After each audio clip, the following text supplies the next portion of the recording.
And we are live. Hello, everyone, and welcome to this new episode of Learning from the Masters, where honestly, learning from the masters has never been this much of an accurate definition. Because today we are going to look at like the greatest master, like in everyone's mind. If you ask, like, I'm 100% sure that if you ask anyone, uh, like, who is a real master in terms of painting, drawing, and art, and most people are going to say Leonardo da Vinci. And yeah, well, it's understandable.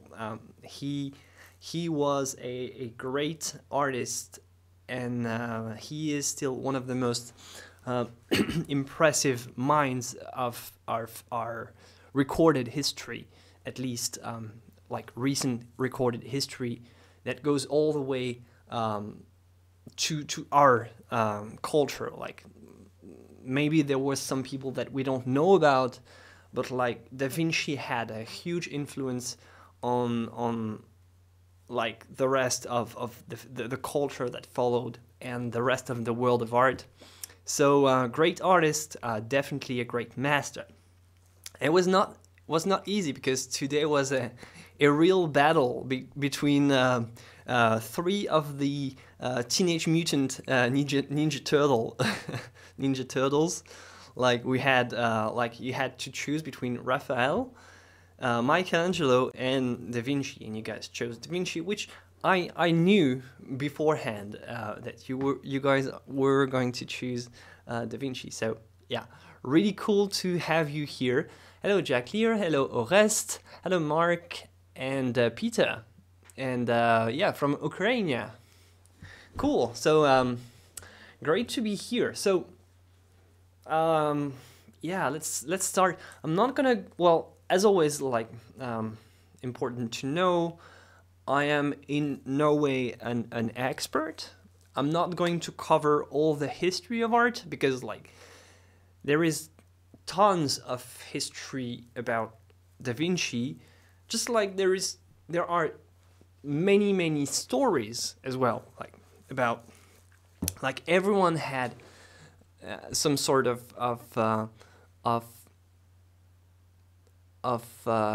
story about Da Vinci. Like, Freud had this thing that he had an interpretation about Da Vinci. Like, many people were interested in the, like, this great mind, to try to understand how this great mind had became this much of a universal master. Because like, this is the sometimes the most surreal thing to think about, that you can be such a master in all fields. Like, Da Vinci was definitely the Renaissance man, like the real the real bearer of the mind of the Renaissance, like being interested in many things. Like, we know him, he was known for a long time only for his paintings, which were excellent, of course. But many people, for all this time, I mean, it's just very recently that we rediscovered parts of the Da Vinci universe, with all the manuscripts, all the notes, all the machinery that he had designed, and all the, like, the parties that he was that he was organizing, the engineering that he did. So we only rediscovered that quite late, compared to the time he was considered a real master, but like even during his lifetime, actually. So a real Renaissance man, like maybe the best example of what we can call a master, without like no trace of an hesitation. Like, we can definitely call Da Vinci a master. Like, no, like, there's a huge approval about this. Like Da Vinci equals Renaissance master. So yeah, pretty excited. Hello, Mike Pollins, and yeah, we're going to talk about the new addition to the Da Vinci work. The thing about Da Vinci is that he kind of has a, like, not that many paintings are actually attributed to Da Vinci. If you think about how famous and like important his work is, the number of actual paintings is not that big. Like Da Vinci was famous for not working a lot on paintings. Like, well, no, I didn't say that right. It's not that he didn't work a lot on these paintings. It's just that he was working on so many things at the same time that sometimes he had complete periods of time where he would like leave certain types of activities for a while and focus more on, like, I don't know, focus more on engineering, focus more on anatomy, focus more on his writing, and he would like let commissioners sometimes wait for a long time. The most famous one would be Isabella d'Este, which who never received this painting, which stayed like this. So, well, you have to check the backstory, because I'm not 100% sure. But this drawing, this preparatory drawing, is the only thing that we have left from this, which was a commission made by Isabella d'Este, or her husband, or whoever, and she never received the final painting. And just the same thing for the Mona Lisa. I mean, we don't know what happened, but somehow the Mona Lisa remained in Leonardo's stuff. Like when he was invited at the end of his life, he was invited to the Kingdom of France by King François I, and he had this with him at this time. So there's a lot of mystery about the Mona Lisa, of course.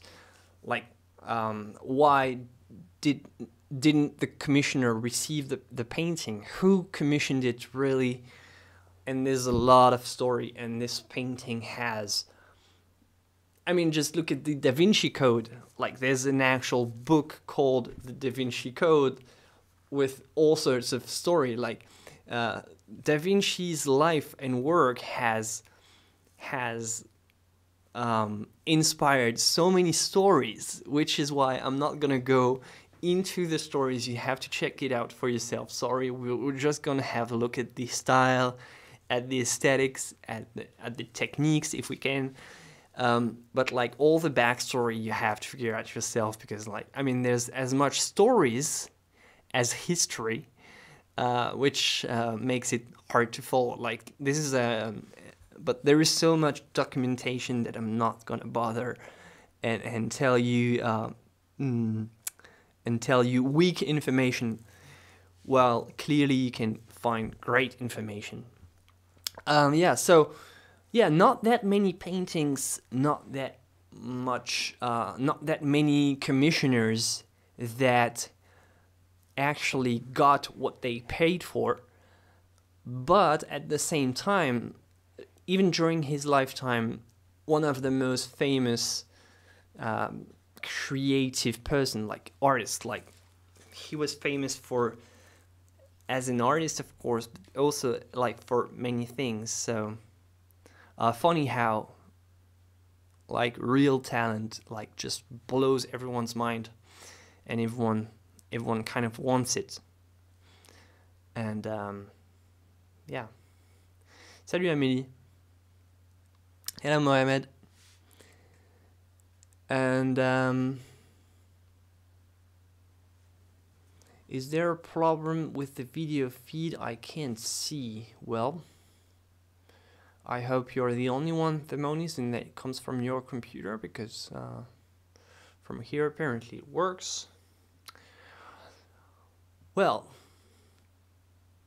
let's start with this. I mean, to me, one of the greatest drawings of all time, which is a silver point drawing. This is study of a head. So what can we say about this angelic face? Like, some say study for head of a girl, some say head of an angel, and some say he was made from, like, inspired by maybe the portrait of one of Da Vinci's followers and disciples, maybe Salai. Hard to know, but, well, to me, one of the most groundbreaking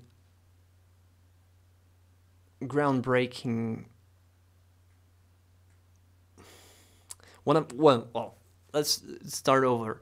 One of the best drawings of all time, like, to me, well, clearly, like, the simplicity, the beauty, the elegance, and one of the, groundbreaking in terms of a new research for beauty, a new research for clear criteria of beauty, and a lot of preparation work. We have a lot of preparation from Da Vinci, more preparation for paintings and projects than actual finished paintings, actually. And sometimes the paintings are less good than these.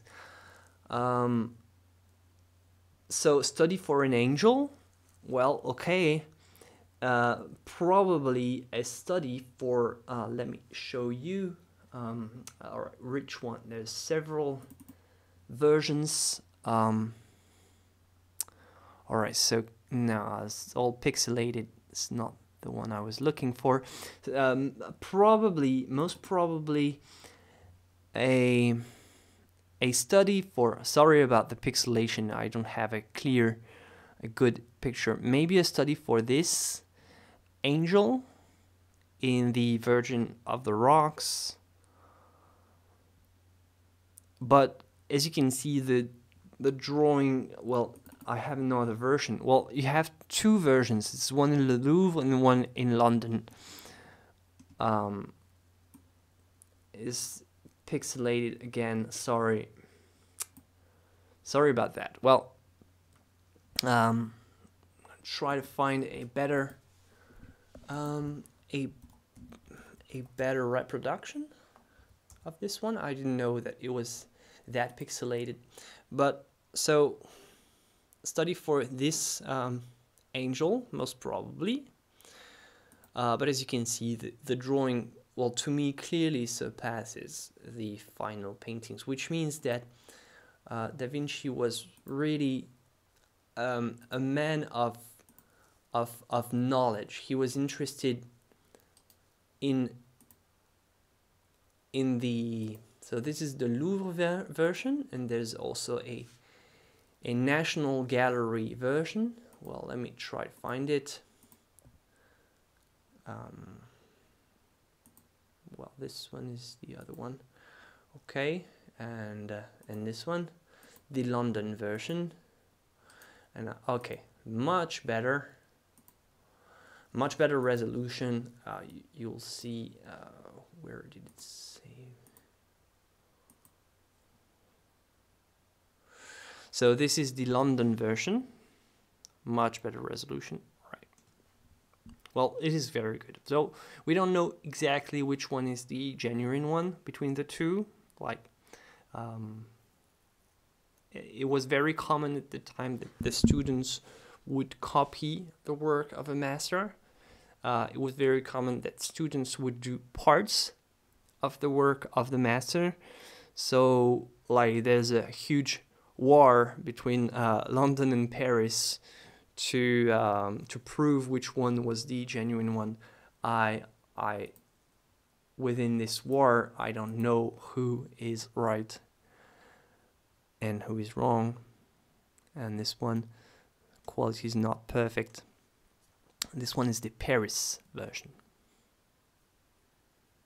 So let me go back to the face.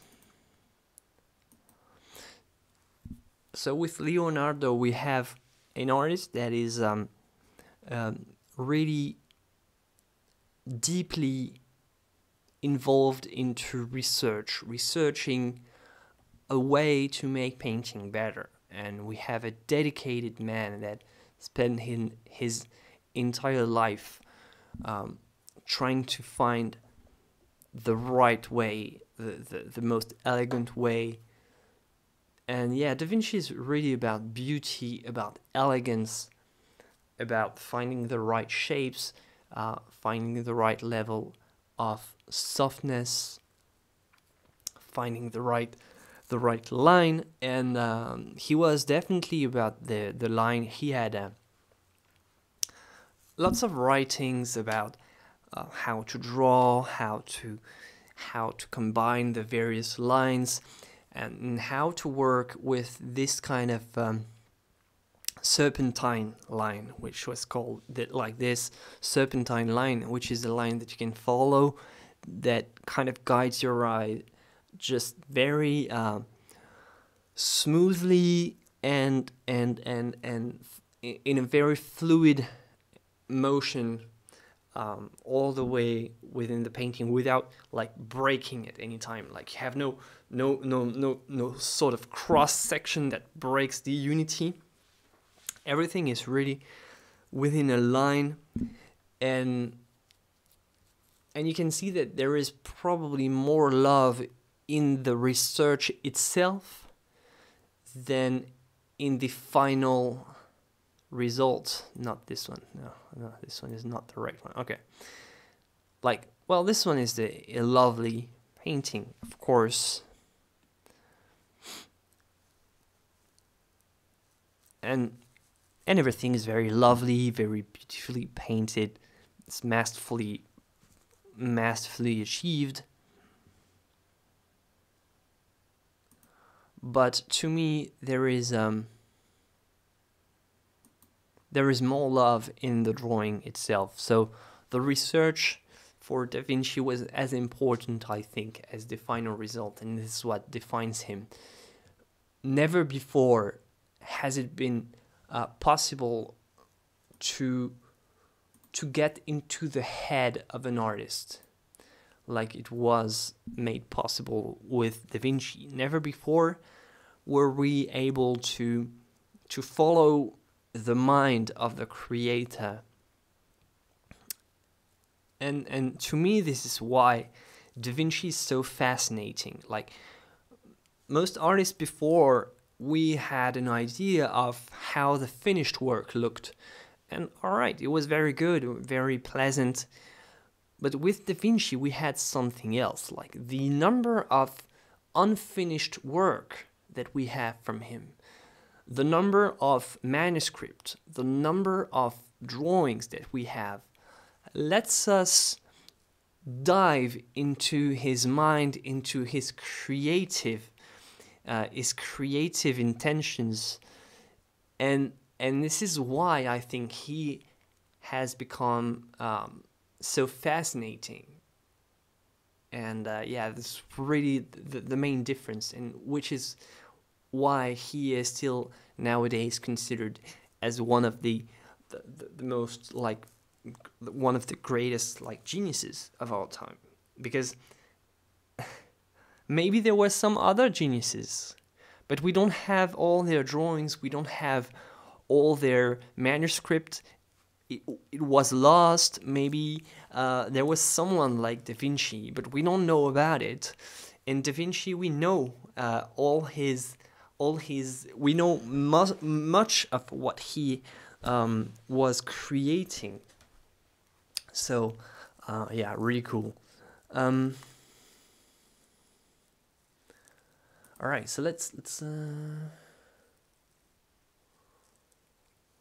Alright, apparently Wikipedia says that the Paris version is it's agreed that the Paris version is entirely by the hand of the master.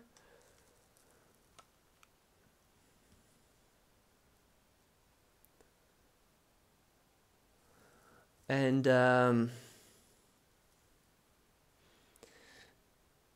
that the other one was workshop, more workshop, but the master has.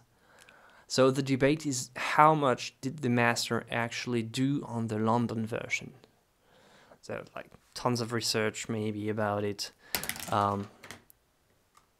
Whereas the, oops, sorry about this annoying sound.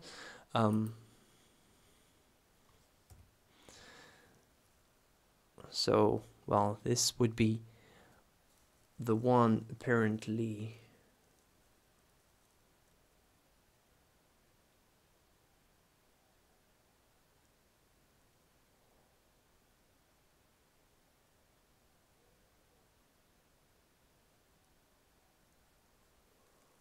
Yeah, there's a lot of debates.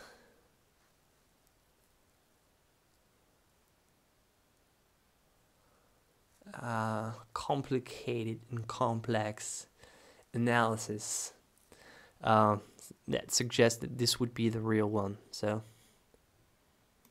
I do have to say that the painting of this angel looks much more inspired by this portrait. Still,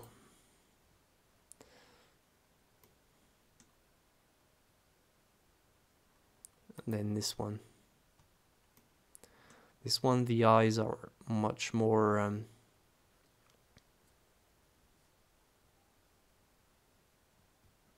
eyeball-y. I don't know if it's a word. And this one is more elegant, even though the reproduction is less less good, of course. So with Da Vinci we have lots of these, like drawings, and we also have a lot of unfinished work,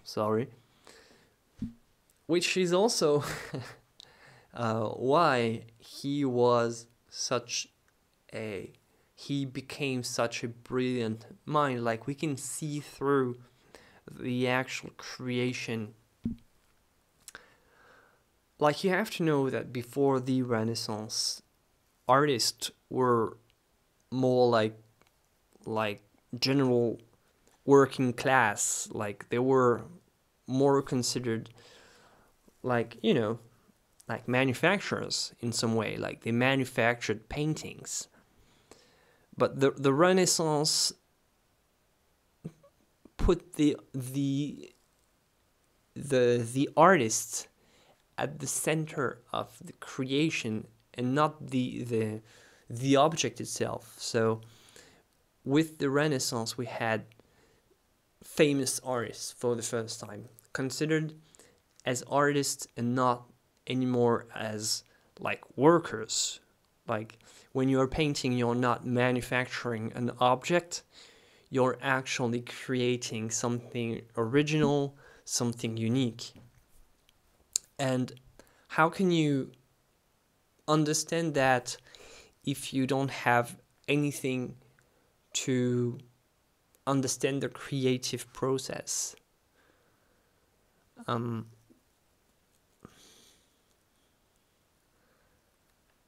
Like, I mean, you have to understand parts of what was what was the genesis of the painting to understand the mind of the artist. And you want to understand the mind of the artist if you want to consider the artist, the author, first before the work itself. So before that, yeah, we didn't have this type of thinking, like, and before the Renaissance, I mean, and like with Da Vinci, but as well with Michelangelo and with Raphael, we really reached the level like of like superstar painter. Like, it's really something. Even during their lifetime, everyone wanted one of their paintings. So which and Da Vinci was actually so wanted. Everyone desired to have his work so much that he could actually leave things unfinished, because even if he failed to satisfy one commissioner, he would always have more coming. So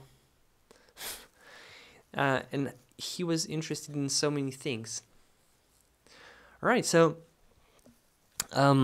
what does this unfinished painting tell us? This is adoration of the Magi, and this tells us that the painting started with an imprimatura with earth pigments. So you first settle and put the drawing on the canvas. I think it was canvas. Yeah, I don't have a high resolution of this one. So, and you work layer by layer, and you make the painting evolve by overlapping various layers. All right. So let's have a look at something else.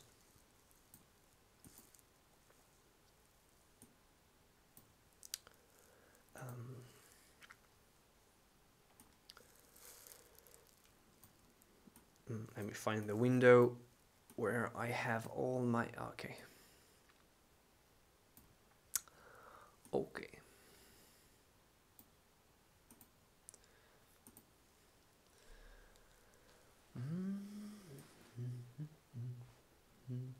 Many work by Leonardo is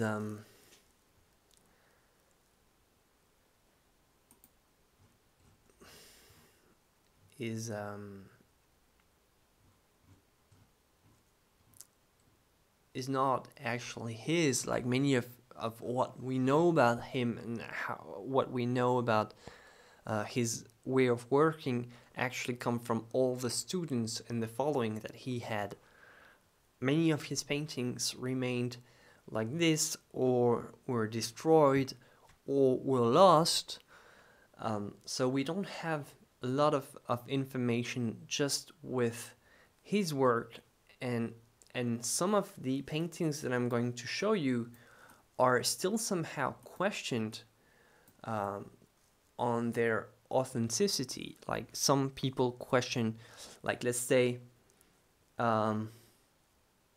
let's have a look at this one, for instance. This one is not Leonardo, but we know that there is a Leda and the Swan painting somewhere. So this one is not a real one.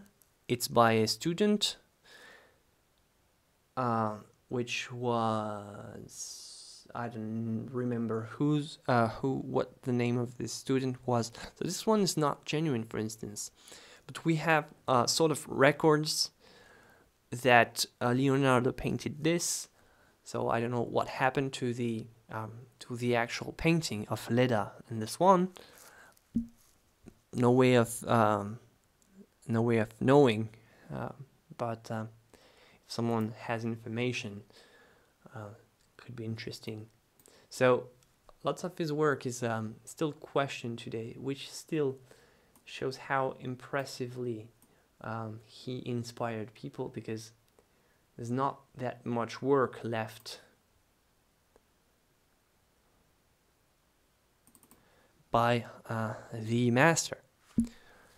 And this one, which says right here, oops, sorry. Oh, nope, didn't want to do that. Which says right here, La Belle Ferronnière.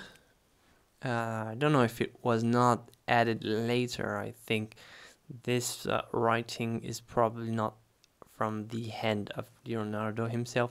I am not sure. And I don't know much about the story of this painting, but really graciously executed.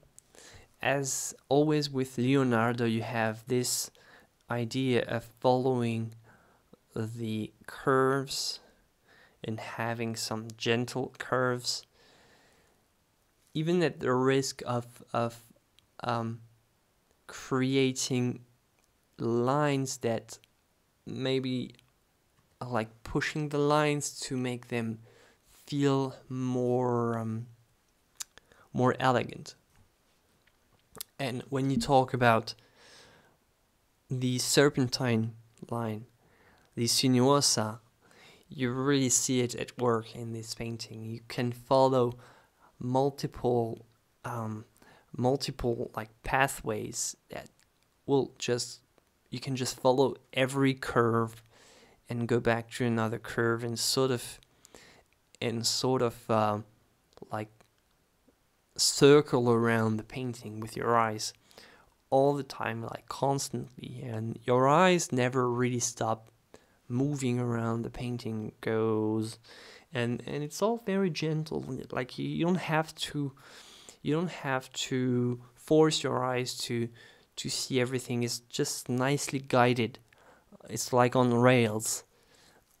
You just follow the curves very nicely, and this was the intention. Just like the how do you call that in English? What is this animal?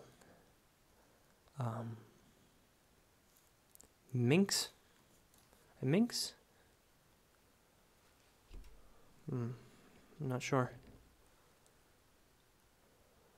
How would you call that? Well, and just like the the curves on the lady painted in his portraits, the same with the animal. I don't know what this animal represents exactly, so if you guys want to check the symbology for this animal, what kind of symbol it was at the time, what it was supposed to represent, purity maybe because of the whiteness, but I don't know, like it could have different meaning depending on time. Lemuroida is the animal. Lemuroida? Is it what it's called? Hi Debajit, hey Marco, and hey Stephanie. Hi buddy buds. Hello everyone.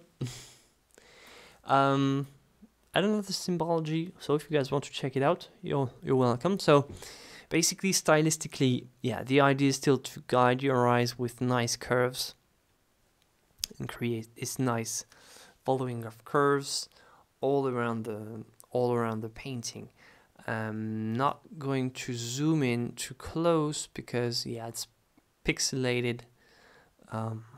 Could probably find a better version. Sorry for this again.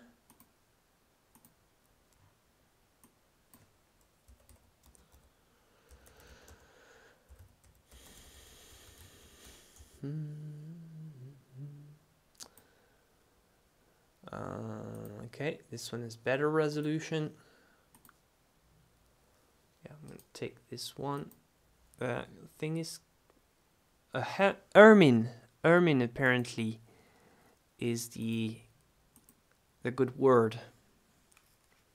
Ermelino. Ermine. Well, there's the English title, Lady with an Ermine. Alright, so yeah. Much better resolution. Great.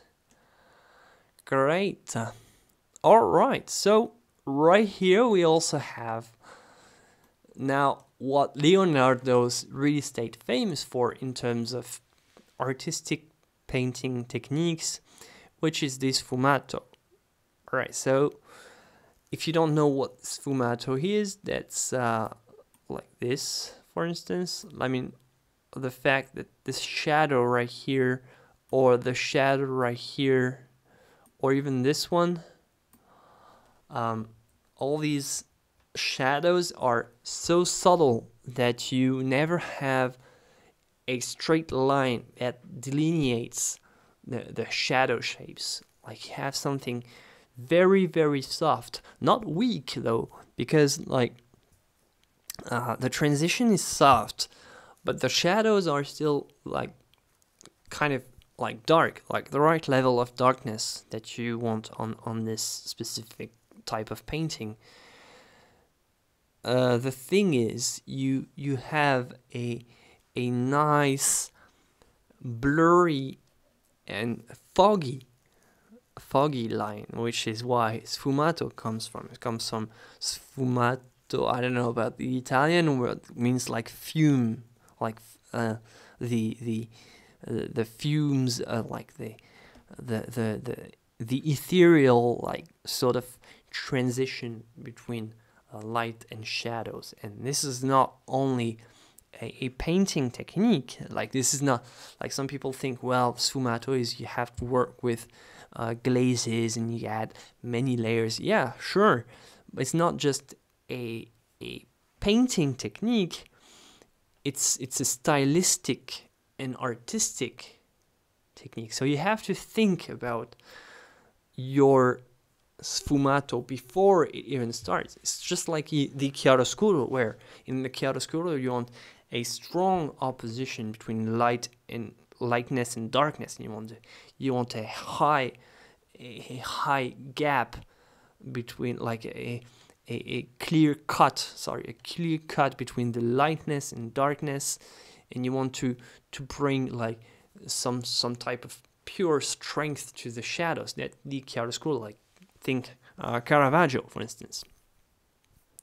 But with the sfumato, it's the complete opposite. You want no harsh transition. You want no cut between light and shadow. You want almost to create a nice, smooth, even curve that goes all the way from the shadows to the light, or light to the shadows, so that your eye is never kind of stopped at the breaking point of the shadows.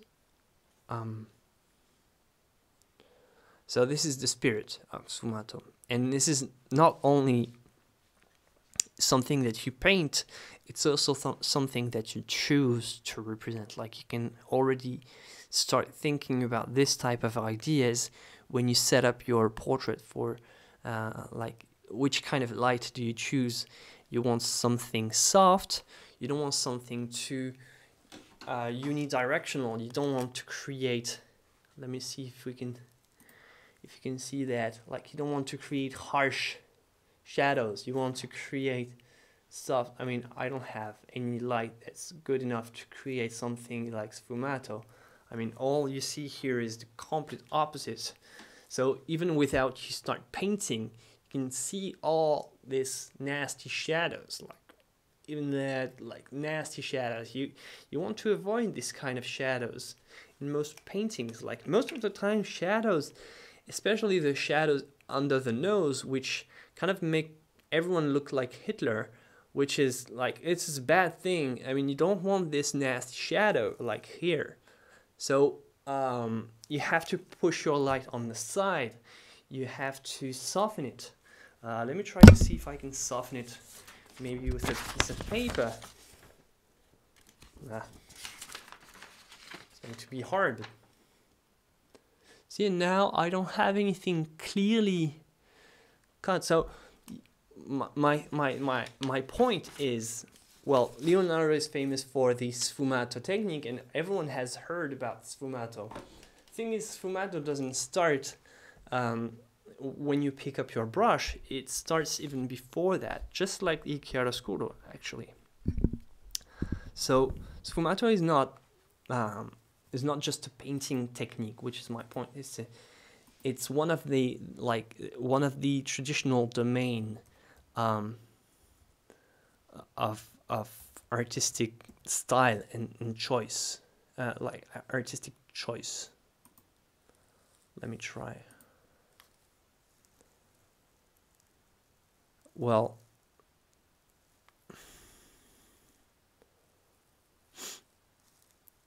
yeah, it's not just a painting technique. Many people think it's just a painting technique, but yeah, it's more a style. And in the Renaissance, it was more than just like after Da Vinci, of course. It was more than just a painting technique or a painting approach. It became kind of a canon, or like a canon style. And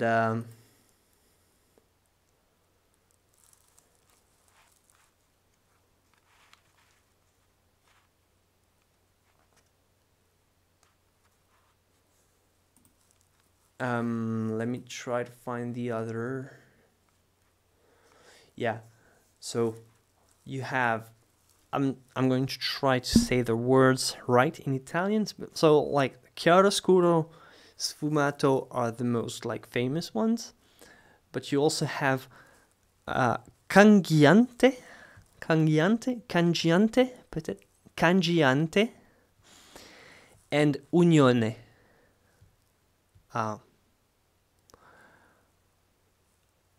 Yeah, cangiante, Cangiant. I never I was never really sure how you call that. So just think like this, like it's a Canican style from the Renaissance, but each style came from one specific master. So like sfumato is Da Vinci, just think Da Vinci. Chiaroscuro, think Caravaggio. Cangiante, think like Michelangelo, think somehow Raphael. This is more of a color choice. Think also I lost the name. Think about mannerism in general for Cangiante. I don't remember what's like something Rosso. Sorry, I'm not well educated enough on all the. I don't remember all the names. It's terrible. I have a huge blank right now, and Unione is like think Raphael.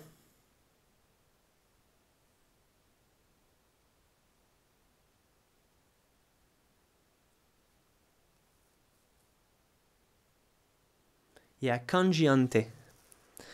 It's where it's not as well known as Sfumato because it's not the same type of thing, and I think the effect is less good. So I'll give you the let me.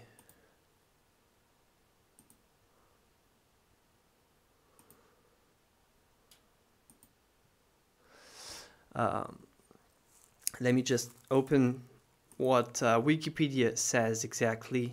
I'm not gonna try to go for the definition myself. So Wikipedia shows this. This is by Michelangelo. All right. So Michelangelo, not Da Vinci. Just to be clear. Well, everyone knows when you see something muscular and powerful and like weirdly shaped in terms of muscle and mass, I think Michelangelo, but that's clearly not Da Vinci, of course. So, well, I'm reading Wikipedia because I'm not gonna dare make the definition myself on this subject. It's not as well known for me. A change in color necessitated by an original color's darkness. So, like, let's say you use green right here in the shadows because the yellow cannot create a shadow color good enough for this type of transition. So you create some type of optical. So here, I don't know what the original color right here was. So you put more red in the shadows because the red can make the color go darker, and so this style avoids the brownish look that you can get from colors. Like, for instance, right here, when you have a unified color all the way through, it kind of gives a less vibrant look to the colors. Right here, this red, right here is very low in chroma. Like, all the chromatic effect of the color is lowered, of course, so it makes it more realistic, but less powerful. And Cangiante, yeah, Rosso Fiorentino, maybe that's the name. Cangiante is like how maybe comes from changing, yeah, Cangiante, because like in French, the word is, well, even in English, change, Cangiante, changing. Yeah, I think it comes from changing. So you change the color to accommodate for light and darkness. Leonardo was against that. Leonardo was against everything Michelangelo did. It was kind of the war, like the influence war. And it's when, like, I think art kind of split in two. Even more than this after that, but yeah. Think Michelangelo and the complete opposite is Leonardo. You think big, strong muscles. Well, the complete opposite, like very soft, very sweet, very subtle curves.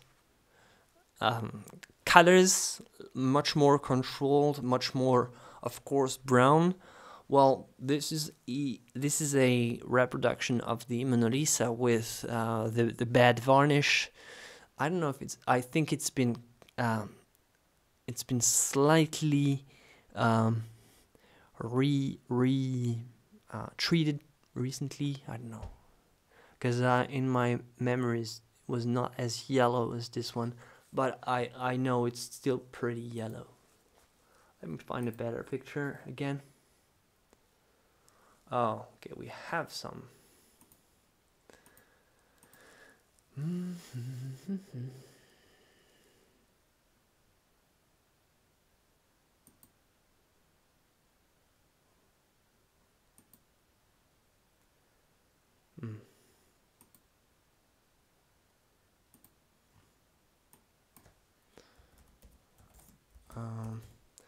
In my memories, it was very yellow, a little bit less though. Just a little bit less in this reproduction. I didn't know all my reproductions were so bad. If I knew, I'd do something about it before, but yeah, the background is much more greenish, it was probably all blue in the beginning. Well, it's still loading, but okay, Da Vinci, Leonardo.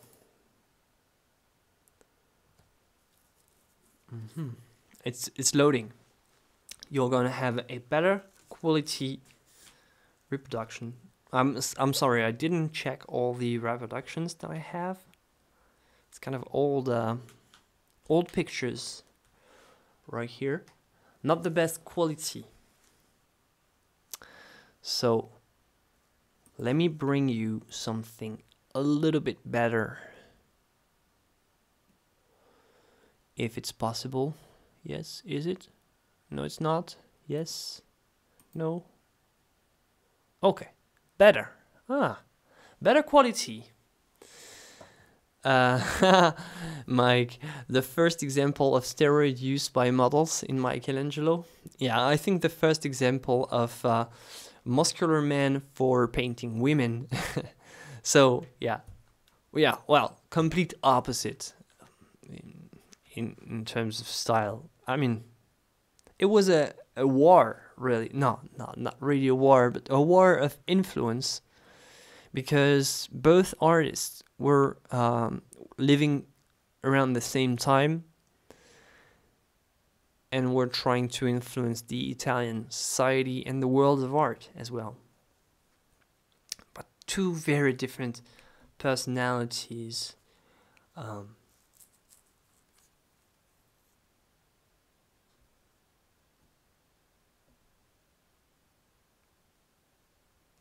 But I'm not gonna go into Michelangelo. I was looking for, yeah, well, whatever. All right, so, well, the Mona Lisa, of course, everyone knows this painting. One of the, well, the most well-known picture in the world. As always, you have the example of the sfumato right here. The colors have to be made with much less yellowish tints in the beginning, of course. It's just that this painting is probably so hard to restore, to that no one dares to just touch this painting. No one wants to be the one that ruins it eventually. So, but you see the sfumato here at work. You have a play with light and shadow, but never have any clear, strong line. Even like this, all the lines are very blurred out. And Leonardo had another kind of enemy, stylistically speaking, in the world of art, but not an enemy like a predecessor. That he was really not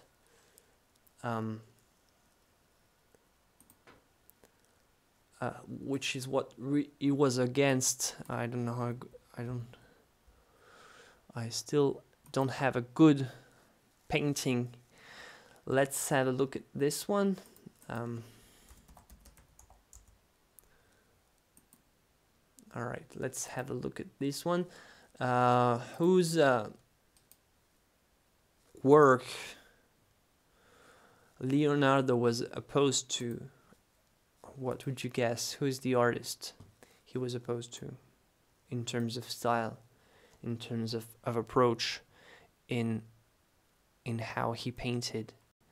He was opposed to a famous artist, very good artist as well, a genius of the Renaissance as well.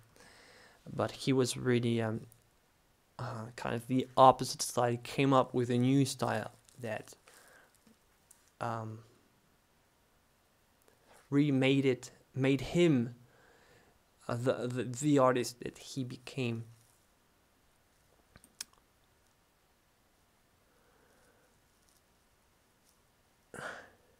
La différence entre sfumato et union, ce que je comprends, c'est que c'est assez similaire. Oui, c'est assez similaire. On va dire que l'union est utilisée au niveau du terminateur dans un style clair-obscur. C'est-à-dire que pour moi, le sfumato, c'est plutôt avec une lumière douce. Oui, mais là, t'as des ombres assez dures finalement, si tu regardes bien. Mais l'Union, en fait, ça reprend un peu plus, ça inclut pour moi des couleurs plus qui sont en fait celles de Raphaël, tandis qu'avec Leonardo, on a une grosse tendance à aller vers le marron, en fait. C'est un peu le problème, et je crois que c'est ça pour moi. Union, ou c'est juste que Raphaël n'était pas aussi central, je pense.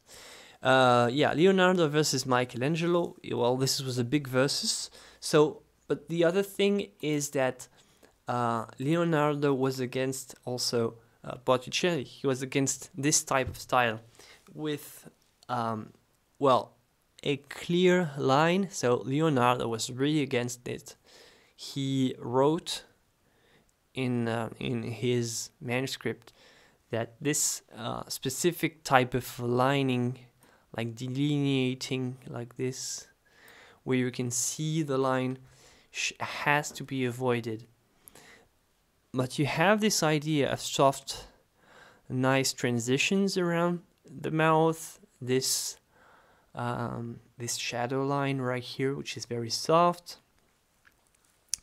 But Leonardo was really against doing this. And you can see how much of a revolution it sort of created. Because, like, this was how things were done, more or less, before. Like, Botticelli's style was kind of the best before Leonardo.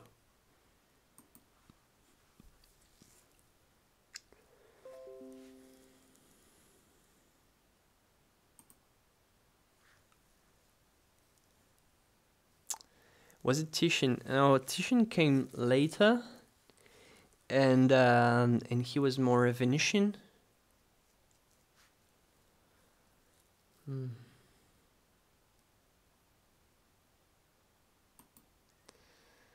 Hello from San Diego. I'm porting a portrait as we speak. Well, good luck on your portrait. Yeah, Leonardo kind of looks 3D. It's like the invention of 3D for us, like in our modern world, like which tells you how groundbreaking Leonardo was. Like, this was before, like, but this was still great work. Botticelli was really appreciated. It was considered a great artist, a great genius, and no doubt he was a great artist. Like, his work around the lines are great. His work about, like, coming back to the aesthetics, finding beauty and finding the beauty in line is astonishing. But Leonardo came up with this type of thing where you can feel some real thing, like you can feel the real person, like, right in front of you, and you can just by looking at these two paintings, you can see there's a world of difference in the approach. There's a world of difference in the intensity. There is a world of difference in just how realistic it looks. When you just compare the two, Botticelli just looks so cartoonish in comparison, which, even though it's still a great painting, great lines, very elegant, very delicate lines, and it's one of the best paintings in the world, but still you have a guy coming up and for the first time putting paintings on the market that looks like these, where you have the same work online, like you have the same careful delineation that you have here, for instance. Like, there with Botticelli, you have a really huge effort on how to make the line work, how to curve, and how to create beauty out of pure lines and energy. And with Leonardo, you have the same type of work, the same type of careful process in how to work the lines around the object, but it still looks realistic. And that's the big difference, I think, that made him and made his work so groundbreaking. Leonardo painted with millions of, well, millions maybe not, of layers to reach the 3D effect. Not millions, but yeah, a lot. Was it Leonardo's observation skills that carried him to new ground? Observation or not, Mike? Well, I think he was observational. I think he was maybe more gifted at drawing or painting whatever he decided, better than anyone else. But I think, like, there is something idealized as well. Like, it's not just observational, it's also how he idealized. We all know that Botticelli idealized a lot, because all Botticelli's paintings and ladies look similar, because he idealized them following the likeness of a lady he was in love with, like not in love in an erotic way or a romantic way, but in an aesthetic way. He he wanted to be buried at her feet because she was so beautiful and she was inspiring. So he idealized the lines, he idealized the drawings for sure. And Leonardo did the same, but in a realistic, groundbreaking way. So we can say that every work by Leonardo is kind of idealized in a way. Like, look at this. You cannot say that this is not idealized in any way. If you compare this drawing, for instance, like, there is definite idealization, but with such an intense realism, like, he can make an angel look real. Like, he idealizes faces, and which is why the Mona Lisa is also so fascinating for many people.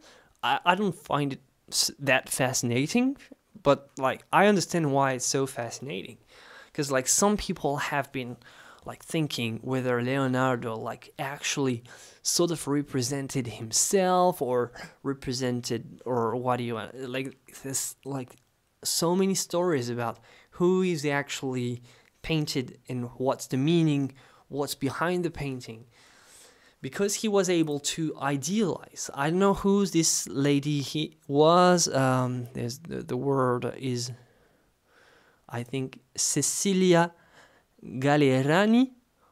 So I don't know if she looked like this, but I'm sure he idealized her in some way. And maybe this is why he never finished Isabella's d'Este, because he maybe didn't think he could idealize her enough. Don't know.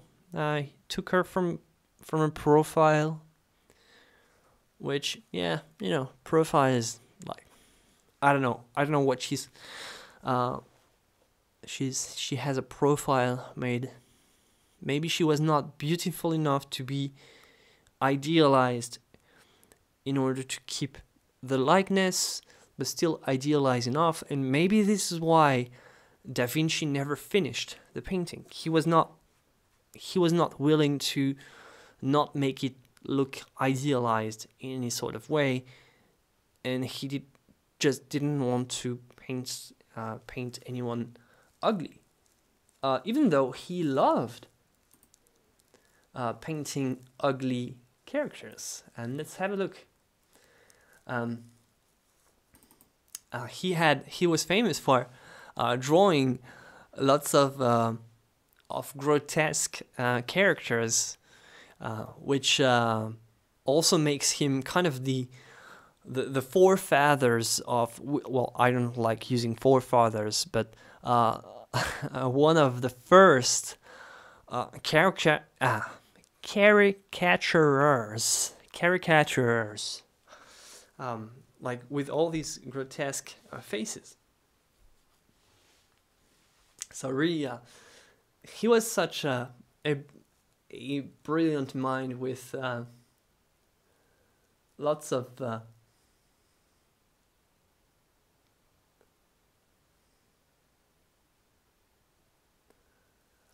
things in his head. So you have some grotesque faces like this.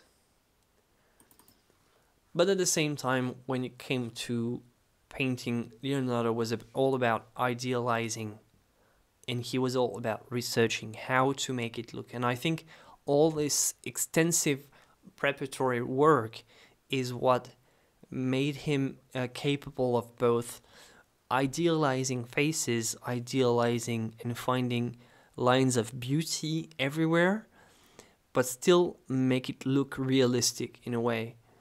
And all his work, all this preparation, like this is a preparatory painting, made him capable of this type of thing.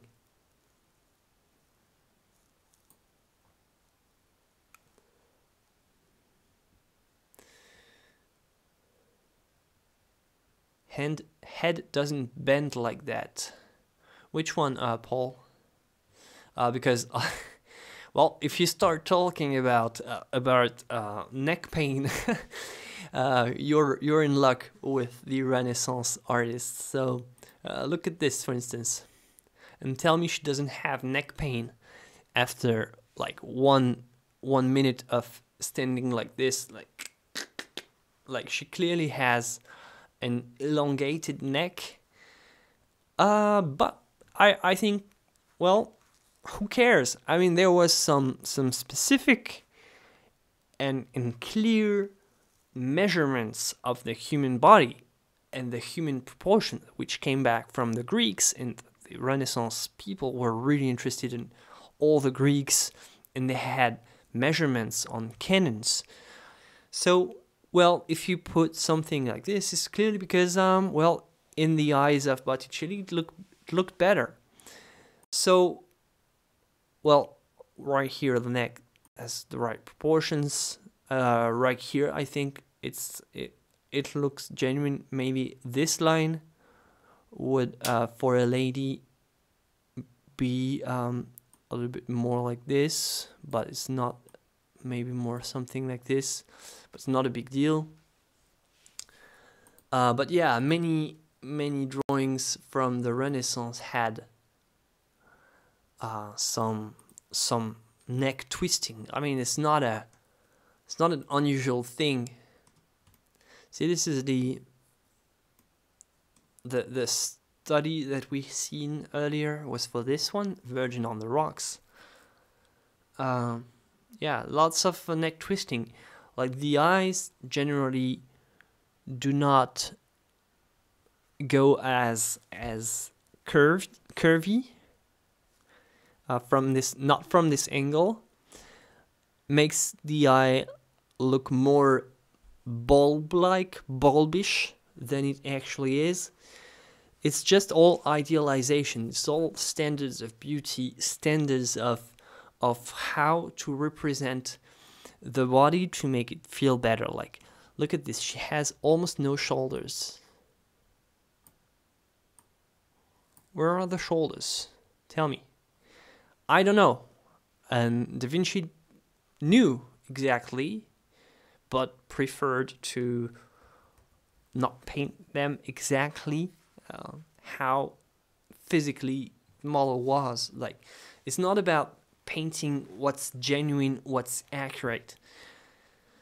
Just like Michelangelo, which was adding muscles all over the place. It's not about that. It's just about finding the right line, the right gentle curve to really follow the right lines and have smooth angles. And yeah. Head doesn't bend like that. Shoulders are not supposed to be like that. But just is. And yeah, you could say that maybe here as well. Maybe the shoulder is not at the right spot. Well, you can say lots of things. But you cannot say that Da Vinci didn't know his anatomy. He knew lots of anatomy. He did some intensive and extensive research on anatomy. There's tons of anatomy studies. So he knew everything about how the muscles were supposed to be, what the actual proportions were. Like but the thing is, you have the proportion. Like, you ask someone to come to your studio so that you can measure the size of the shoulders.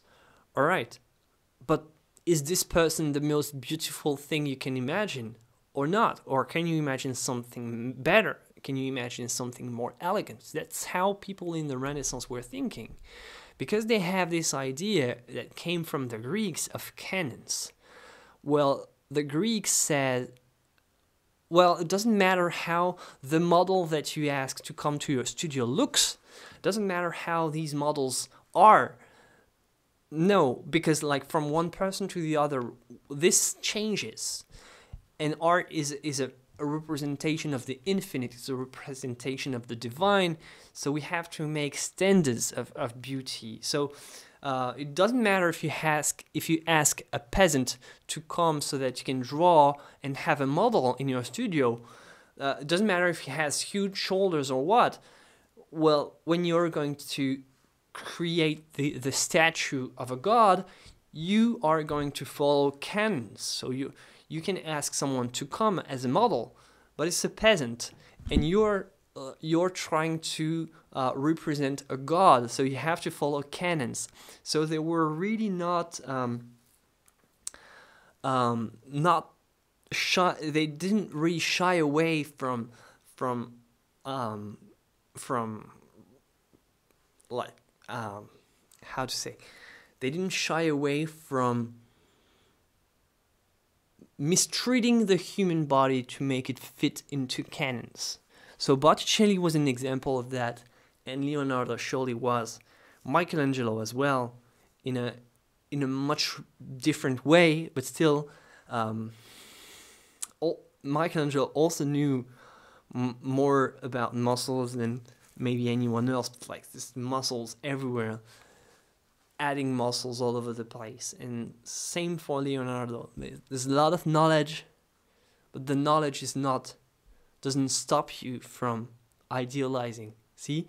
And this was the spirit of the Renaissance, like reaching knowledge, and from there going further into the divine, into the sacred, like have the profane, which is the study of what's here.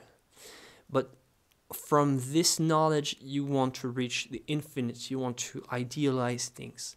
You want to make it like more than just look. You don't want your virgin to look like a peasant.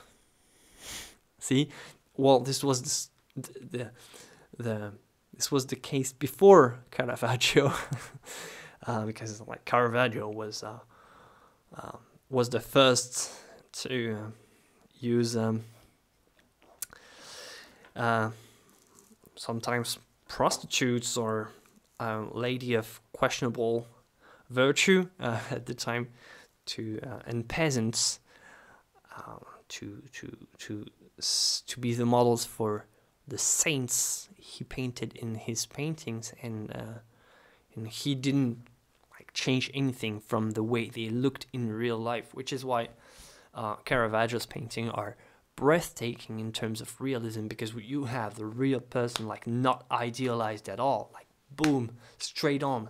Well, you want a peasant? Well, I give you a peasant. Like it looks like this, boom. Well, Leonardo studied, careful study, but no, it's not a peasant. Doesn't look like anyone. It's an idealized version.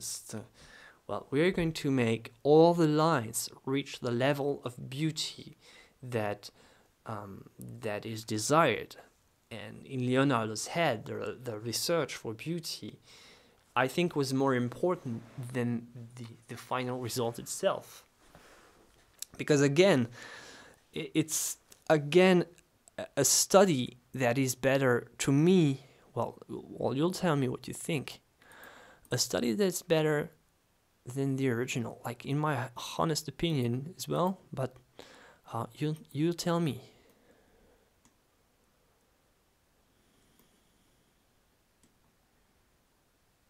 I don't think this one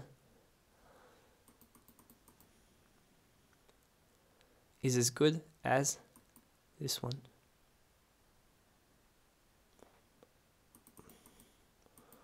Trying again.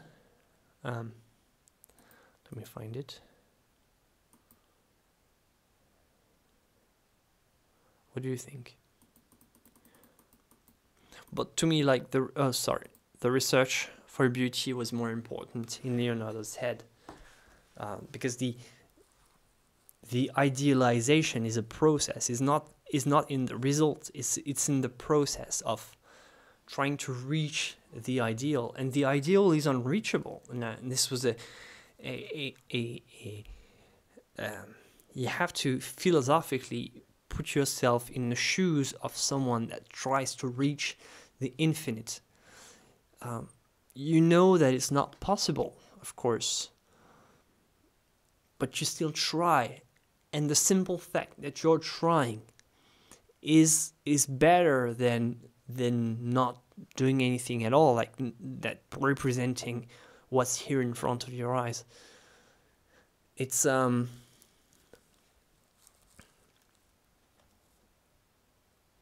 it's kind of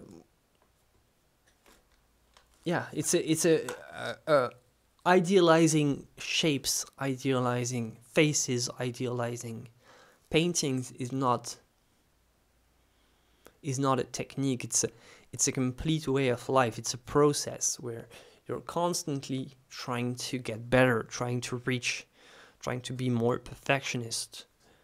I sincerely think that maybe a lot of Da Vinci's work has been destroyed by himself, because he was not happy.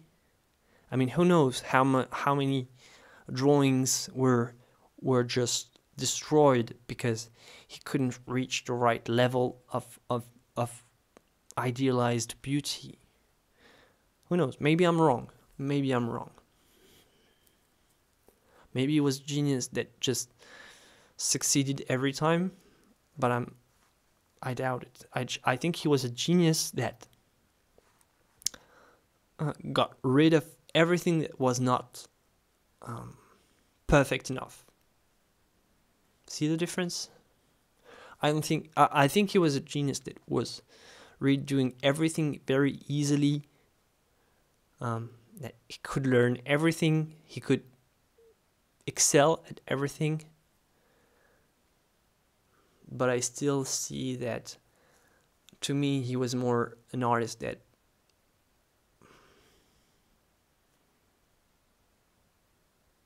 he was so involved in the research of beauty that everything that was not right was just eliminated. I don't know. Just my theory. The study is better, Mike. Okay, you're agreeing with me. Yay! Botticelli, the neck and the shoulder follow each other. Neck bends from the shoulder, tilting the head. I think that it's about painting what makes sense for the artist at the moment. Exactly. What makes sense for the artist, what makes sense for the mindset of the time as well. Because for the people at the time, it was very well understood that canons were better than actual representation of reality. Like, it was better to paint something canonical, like something ideal, than something real. And like, it's been a war within the world of art for ages. Like the war between the real and the ideal. I mean, it's a classic opposition. And yeah, Da Vinci against, or Raphael against Caravaggio, for instance. The ideal against the real. It's Plato against Aristotle. I mean, it's an endless debate, and still is today.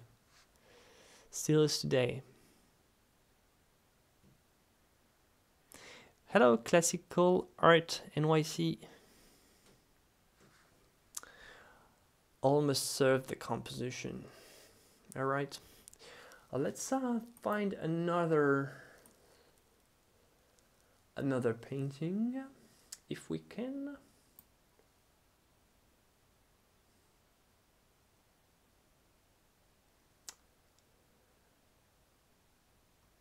Oh, I know which one. Yay. Hey, look at this one. Most expensive painting in the world. Recently sold to a Saudian prince, I think. I don't know exactly. Or someone in the Emirates.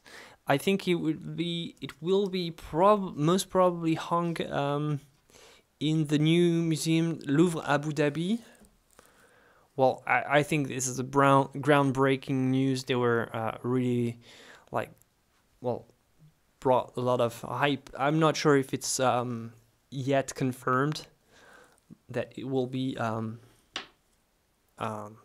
exhibited there, but it will bring a lot of people, I think.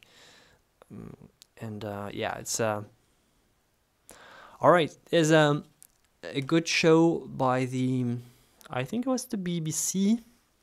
It was before it was even sold. It was before it was even sold. It was during the restoration process, and they were not yet sure it was Da Vinci at the time. Still not. Well, well, when they sell something for 400 millions, yeah, they somehow are sure that it's a genuine, but you have to see all the transformations that this painting has endured to understand that it's hard to be very certain. So first of all, we had traces of this painting. We have traces of the fact that that there is a painting by Leonardo. Like, there's written evidence that Leonardo painted a Salvator Mundi, like a Christ holding. The composition pretty much looks like something Leonardo could have done, and we have an extensive amount of copies by many painting. So McPaulin's saying it's not the original one, too much renovation on it, and yeah, it's hard to sell. They found a thumb or fingerprint in the painting. Well, I didn't know about that. Funny. Someone thinks it's not an original, and it's really hard to say. There's still debate, but like sometimes you just have to agree, and sometimes when you can get 400 millions, well, you just make everyone agree because the money is so damn good. The only thing is that it's not really relevant if it's, well, it is, but not really how. The question is not really if it is real or not. It's just like right now, there is not. I mean, only 5% is still like it was originally, and everything is just all redone almost entirely, because it was repainted. So they had to remove all the previous, like, there was a complete layer of paint on top of it. There was lots of repaints, which is a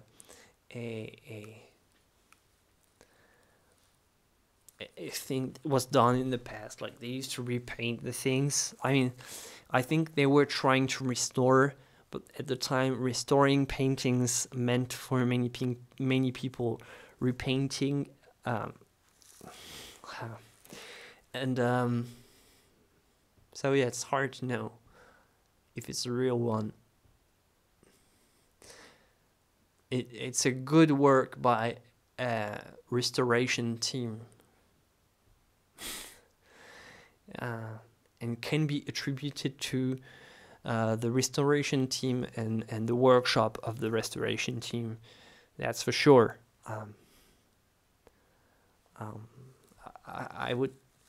I should try to find the story and the previous, like, shots at the previous visual look before.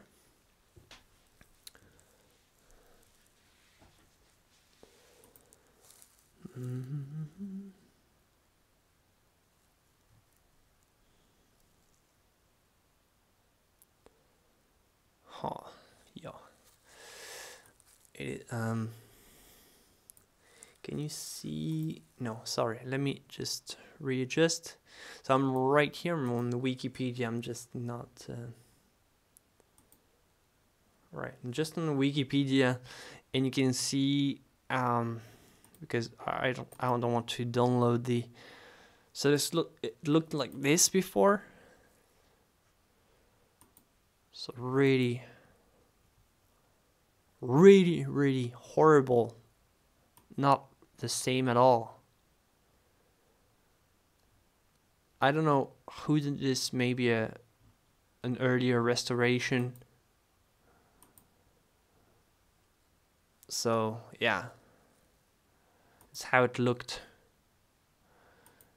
And now it looks like this. After restoration, yeah. So there is so much restoration. It's hard to understand exactly what is still the work of. Well, we can also consider that it was destroyed because there was so much restoration that we could say basically it was destroyed. But you can find thinking.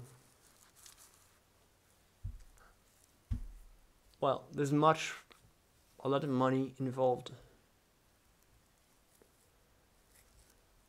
The new owner is Prince Badr bin Abdullah for Crown Prince Mohammed bin Salam, the true buyer. Ah, okay. So it will be displayed at the Louvre Abu Dhabi, as I said.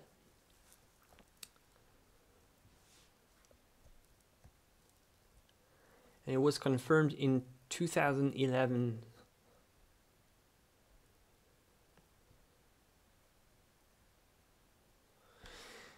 And I'm still in the Wikipedia. As always, I'm not gonna go into all the details. So look at all the copies. Look at all this.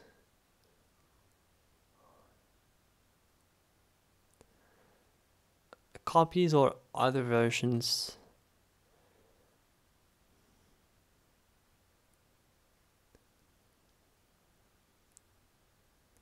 So I think the documentation just gave them the final verdict, like helped them with the final verdict maybe.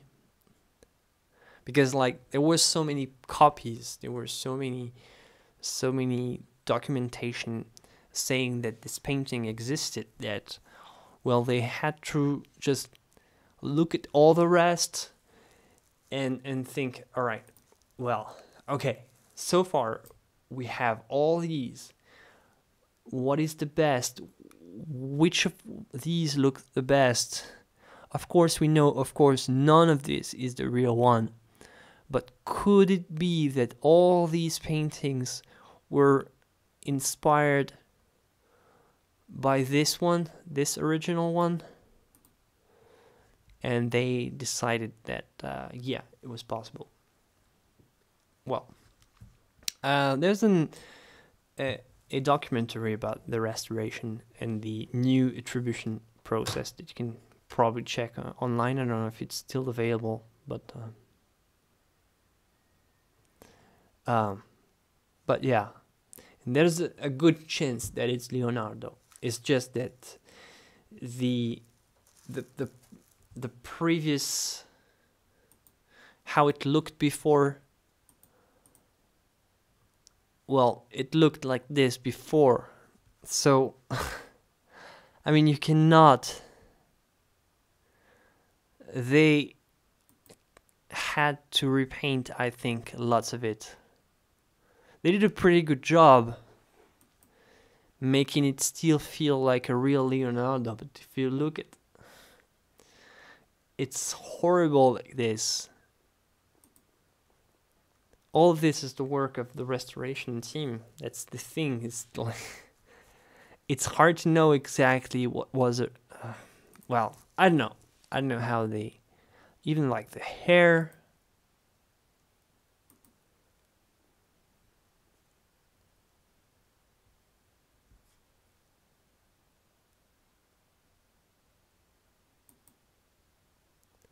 I mean, when you have something like this, you make it look like this.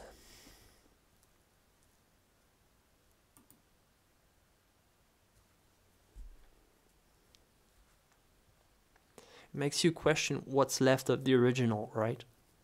It's just it. But yeah, there is still a good chance that this was an original, but it's still...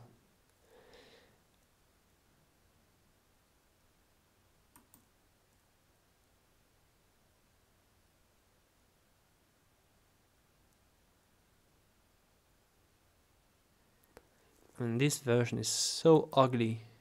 And this one is good.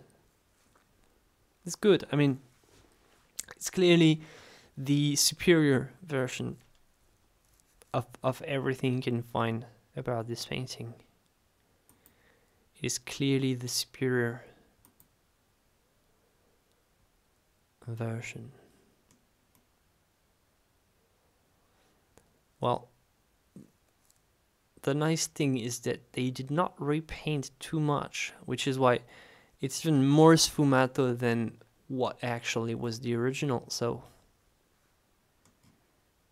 yeah, actually, well, to me it still shows that, yeah, they did not repaint too much,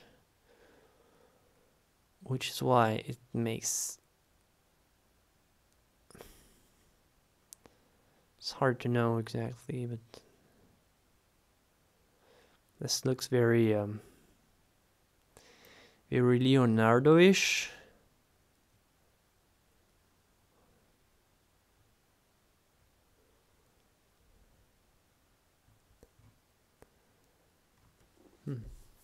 They found a finger thumbprint in the painting.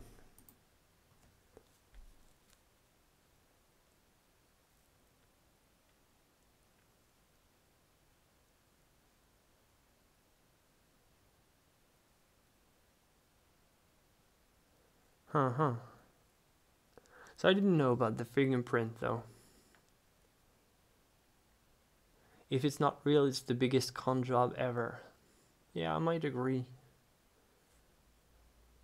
Yeah, not even questioning the authenticity. It's just like there is so much restoration done on this that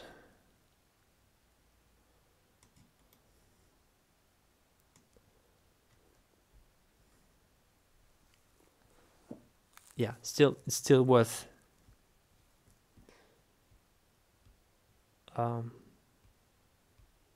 it's still worth it if it's a real work by Leonardo.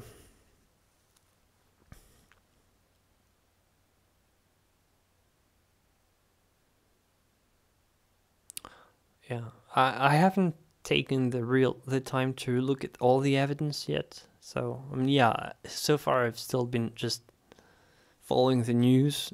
I haven't researched all the evidence. But I would say that, like, I mean, I didn't really take the time, so I kind of had a hasty judgment. But, like, now that I think about it, all this, like, mishaps right here in the eyes shows that they did not try to repaint, which tells me that if they the people who restored it didn't try to reinterpret, like, because yeah, many restorations are actually done by repainting some parts. So apparently they did not, or not repaint it really, but yeah.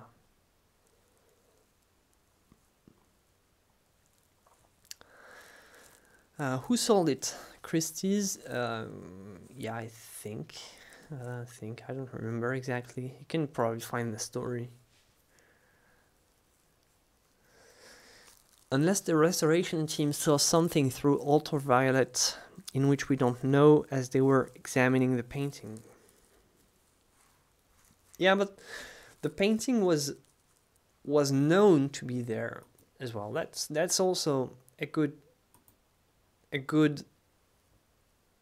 lead on provenance, because you're always looking for provenance and you have story that the painting was supposed to be there. It's, well, when you start with this, I mean, wow. But they did a good job at restoring, because it looked really, really bad before. I mean, this is a story of its own. I mean, this looks terrible.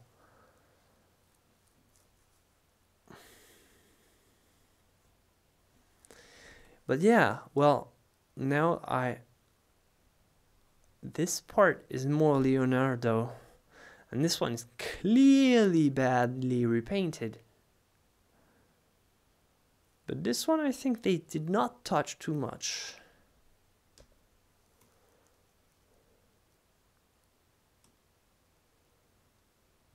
Must have been so hard to restore. They did an amazing job, though.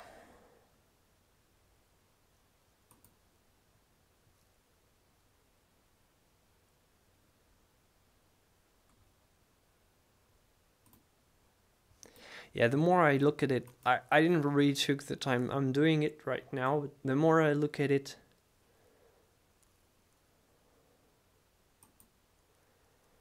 the more it looks and feels like something Leonardo would have painted.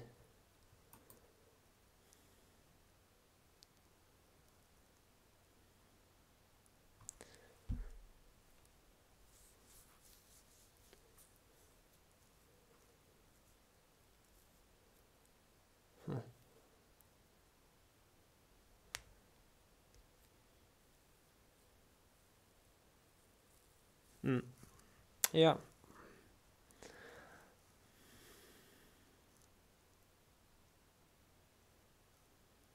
Just these eyes, well, yeah, of course it's hard to get something convincing when you have to remove something that was painted later, and it was probably was repainted originally because there was some sort of defects in the painting. They wanted to make it better, so they thought, oh, okay, let's repaint the eyes because some of the paint has gone off, so let's rebuild the entire face. And they did something horrible. I will look at the story a little bit more later, because I don't want to bore you. Holy, wow, the mouth is so ugly, you know, everything is ugly in this painting. Yeah, I do have to say that if they did just, well, yeah, there's a huge chance though, because how can you make that out of that? Wow, that's bad. So bad. Well, I'll take a couple of hours and look at it. I'll research the evidence and all, and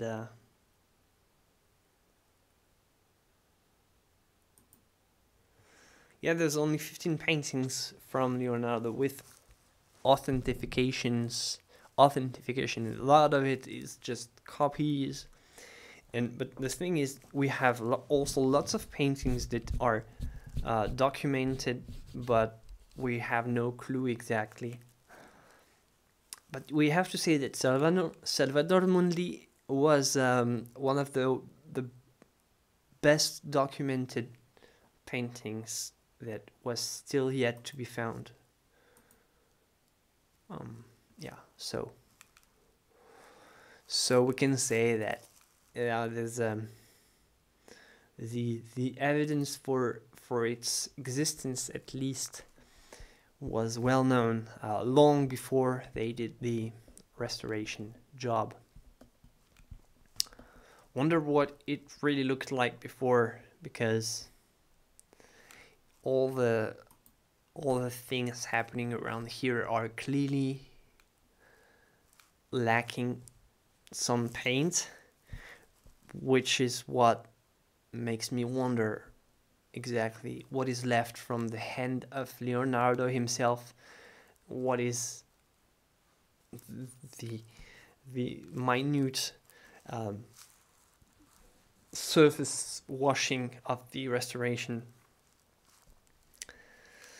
Yeah, and it's hard to know exactly, but I think it's a restoration that has been fully documented, so I'll do the research. All right.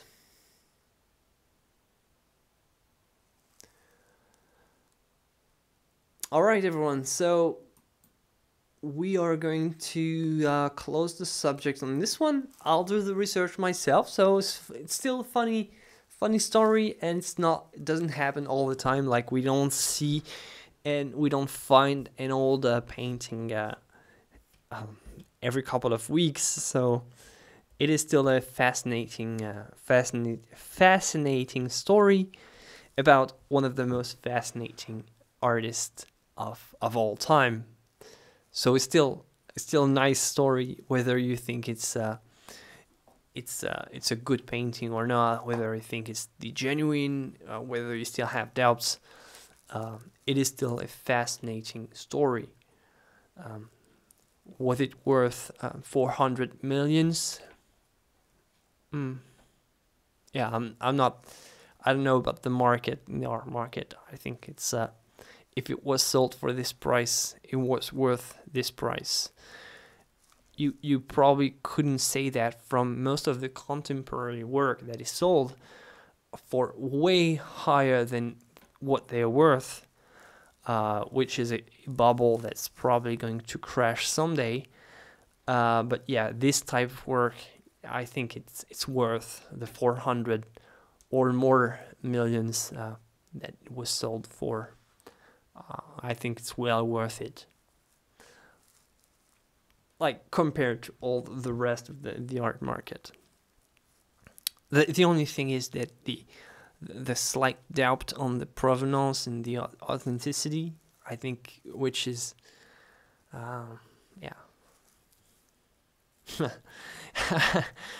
Well, would you want to pay 400 millions if there is still a slight doubt that it's not genuine? Yeah, you have to also pay the people that are going to prove that it's genuine if you want to take this type of risk. But, well, some people have money, so let them spend it. All right, everyone, I'll see you on the next one. So take care, and yeah. And I'll definitely have more look at you, Salvador Mundi.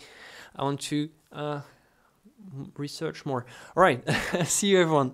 I'm going to spend time on this painting. Bye, guys, and see you next time.